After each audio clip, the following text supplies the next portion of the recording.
We're focusing on a real-world engineering assessment report.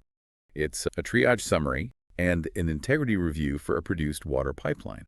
It's a pipeline about 16.4 kilometers long, 12 inches in diameter, and it moves around 600 cubic meters of produced water every day. Now, maybe let's clarify first, what exactly is a produced water pipeline, and why should we care about this particular one? Produced water, it's the salt water that comes up along with oil and gas when you extract them. Ah, okay, the byproduct. Exactly, the byproduct. And this pipeline, its job is crucial. It takes that water away from the main operations. If this pipeline goes down, it directly impacts their ability to keep pulling oil and gas out. So yeah, keeping it intact is absolutely vital for the whole upstream operation. Let's get into the actual engineering assessment then. What was the first look? The initial evaluation, what did it say about the risk, the internal corrosion risk? So the initial assessment, they used a pretty standard tool, a 5x5 risk matrix. It looks at likelihood versus consequence. Right. And it came back with a moderate baseline internal corrosion risk. Moderate. It's been in service about 5 years now. It's carrying salt water, that produced water. The inside is just uncoated steel. And they estimated a baseline corrosion rate around 0.04 millimeters per year. So moderate needs watching, maybe, but not like a 5-alarm fire immediately. The assessment, it goes deeper than just that rating, doesn't it? It breaks down how they got there. There's a likelihood score. It gets quite granular. They looked at the fluid composition severity, how nasty the water itself is. It highlights that the water itself carries a significant inherent risk right off the bat.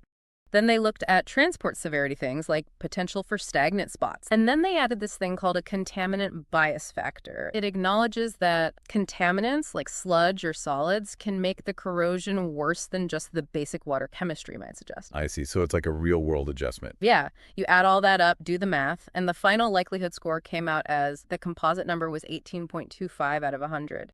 That actually sounds pretty reassuring on the surface. But, and this is where I think it gets really fascinating, the report points out the surprising regional context. It seems like this really highlights why you can't just trust those initial scores, right? Yeah. What's the deal in the Western Canadian Sedimentary Basin? Yeah, this is crucial. What's really interesting, and maybe a bit alarming, is that even with these kinds of low to moderate initial risk scores, pipelines doing exactly this job carrying produced water in the WCSB, they've actually seen unexpectedly high failure rates from corrosion. I've personally seen a couple of these cases myself. Pipelines that looked okay on paper but failed. Wow, really? Yeah, especially in systems where the management of contaminants, that sludge and stuff, isn't super tight. It's a stark reminder that local experience and regional trends are incredibly important. A generic risk matrix doesn't always capture the full picture. That's a huge point. So the paper assessment looks okay, but boots on the ground reality in that specific area says, hang on, there's a bigger corrosion risk here than you think. So how do these failures typically happen? What's the mechanism? Understanding that seems key to seeing the real threat. The assessment lays out a pretty common pattern, a sort of 3-step process for how these corrosion failures tend to progress in the region. What's step 1? Step 1 is usually the mobilization of tank bottom sludge into the pipeline, this debris that settles in the storage tanks. Right. It can get stirred up and flushed into the line. Often happens when they agitate the tanks, maybe mix things, or during cleaning operations. Step 2 is dissolved oxygen getting into the system. Oxygen. Where's that coming from in a closed system? Sometimes it's from oxygenated water they might use for makeup, maybe to top things up. Or, and this is common too, it can be from seals that aren't quite perfect, allowing air to leak in. Got it. Sludge moves in, oxygen gets trapped. So what's the final critical stage? What makes it all go bad? The final piece, the really damaging part, is that the settled sludge and debris create these very active spots. And when dissolved oxygen is present in those spots, bam, corrosion just takes off. It accelerates significantly right there under the deposit. Exactly. It's like the perfect storm for corrosion. The sludge traps moisture and corrosive stuff against the pipe wall, and the oxygen acts like fuel for the electrochemical reaction. It just eats away at the steel much faster than it normally would. So it sounds like even though this specific pipeline they assessed isn't showing active corrosion right now, Correct. it basically has all the same ingredients and setup as other systems in the region that have had these exact corrosion problems. It's a potential hazard waiting to happen almost. That's precisely the point the report makes. It shares those key characteristics, the type of fluid, the potential for sludge, the operating environment, with systems that are known to be vulnerable. This understanding, this specific corrosion hazard and how it works, is why they're pushing for a really proactive mitigation strategy. It's all about long-term integrity. Which brings us neatly to the mitigation plan. So the engineers didn't just say, here's the risk, and here's what we need to do. What are the main parts of their recommended strategy to head off these corrosion problems? Absolutely. It's not just diagnosis, it's prescription. They've outlined a multi-pronged approach, really tailored to stop these specific corrosion mechanisms before they can really get established. It's actually a great example of preventative engineering, showing you the kind of detailed thinking required. Okay, let's break it down. First up is real-time contaminant ingress monitoring. What does that mean in practice for the people running the pipeline? It means putting systems in place, could be instruments, could be specific operating procedures that give an immediate heads up to the field operators if that tank bottom sludge looks like it's starting to enter the pipeline. An early warning system for sludge. Exactly. And the report mentions specific triggers to watch for, things like tank agitation, cleaning cycles, or even just seeing a sudden jump in the solids content in the water flow. And if that alarm goes off, what's the immediate reaction? Protocol is clear. Aggressive pigging, right away. So if they suspect this gunk is getting in, they need to clean it out fast, which leads to the second point, an aggressive pigging response. How's that different from just regular cleaning? Good question. Routine pigging is standard maintenance, keeps things generally clean. But aggressive here means having a dedicated standby pigging program ready to launch basically instantly. Like an emergency cleaning crew on call. If there's even a suspicion that a significant slug of solids has entered the line, that sludge we keep talking about, they need to be able to ramp up the pigging. More frequent runs, maybe different types of pigs, whatever it takes to get that stuff out before it settles and starts causing trouble. It's a step above the day-to-day. Makes total sense. Respond fast to the specific threat. Okay, third part of the strategy, dissolved oxygen scavenging.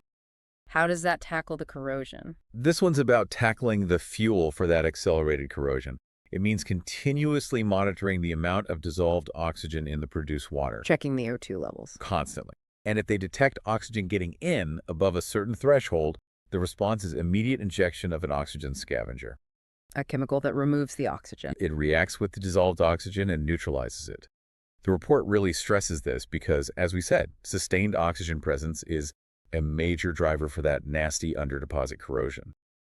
Taking the oxygen out dramatically slows down that specific mechanism. Monitor for sludge, have a rapid cleaning response, monitor for oxygen, and neutralize it if it appears. What's the final piece? Review and maintain tank bottom management practices. Something's going back to the source. Exactly right. This is about stopping the problem before it even starts, or at least minimizing it.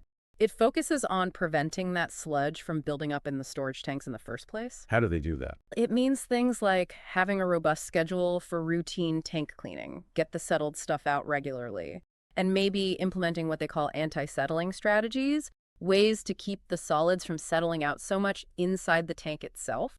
It's basically good housekeeping for the tanks to reduce the amount of hazardous material that could potentially get into the pipeline, tackling the hazard at its origin point. The report did briefly mention external corrosion too, right? Something about a serious rating. But it sounded like that was less of a focus. Yes, it did mention that. External corrosion is always a potential issue for pipelines. But the assessment indicated that the existing cathodic protection system is considered effective enough for the long term. So while external corrosion is on the radar, the real focus of this specific enhanced mitigation strategy we've been discussing is definitely tackling those internal corrosion risks driven by the sludge and oxygen mechanisms. It really hammers home how high the stakes are. The report is blunt. It says failure of this pipeline from corrosion means critical service disruption and significant business consequences. You can see why they're recommending such detailed preventative steps. That's absolutely the bottom line. These aren't optional pipelines, they're essential arteries. Any serious downtime caused by a corrosion failure can have huge knock-on effects for production. That's why this kind of proactive, multi-layered approach targeting the specific known hazards and mechanisms is just so critical. Okay, so just to wrap up the core advice from this assessment on the corrosion front, it's really about vigilance and response.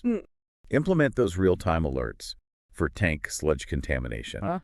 Have that aggressive pigging plan ready to fire up immediately. Yep. Keep a constant eye on dissolved oxygen and be ready to scavenge it. Sure. And fundamentally, manage those source tanks better to minimize the sludge buildup from the start. Precisely. The report actually calls this combination, this vigilance, rapid response, and source control, targeting these specific corrosion issues the highest tier of mitigation guidance for essential infrastructure. It really speaks to understanding the unique vulnerabilities of your system and tailoring the protection accordingly. You can't just rely on one thing. It's about monitoring for the specific threats, the sludge, the oxygen, having a plan to react fast and aggressively, like with the pigging, and always trying to address the root causes, like keeping those tanks clean. It's about managing the specific hazards and mechanisms actively. Thanks for joining us on this deep dive.